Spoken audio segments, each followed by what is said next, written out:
الحمد لله رب العالمين والصلاة والسلام على النبي الكريم وعلى آله وأصحابه أجمعين أما بعد السلام علیکم ورحمۃ اللہ وبرکاتہ۔ شوال کی وجہ تسمیہ: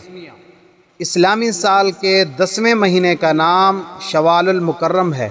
اس کی وجہ تسمیہ یہ ہے کہ یہ شول سے ماخوذ ہے، جس کا معنی اونٹنی کا دم اٹھانا یعنی سفر اختیار کرنا ہے۔ اس مہینہ میں عرب لوگ سیر و سیاحت اور شکار کھیلنے کے لیے اپنے گھروں سے باہر چلے جاتے تھے، اس لیے اس کا نام شوال رکھا گیا ہے۔ اس مہینے کی پہلی تاریخ کو عید الفطر ہوتی ہے، جس کو یوم الرحمہ بھی کہتے ہیں، کیونکہ اس دن اللہ تعالی اپنے بندوں پر رحمت فرماتا ہے۔ اور اسی روز اللہ تعالی نے شہد کی مکھی کو شہد بنانے کا الہام کیا تھا،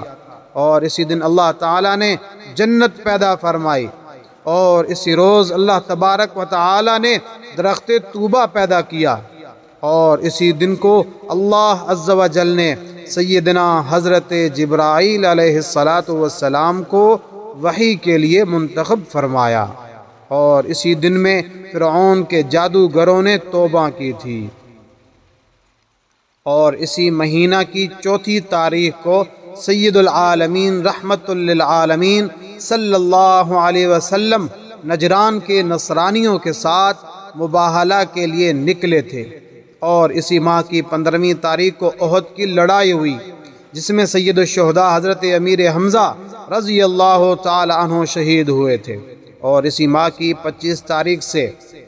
آخری ماہ تک جتنے دن ہیں وہ قوم عاد کے لیے منحوس دن تھے، جن میں اللہ جل شانہ نے قوم عاد کو ہلاک فرما دیا تھا۔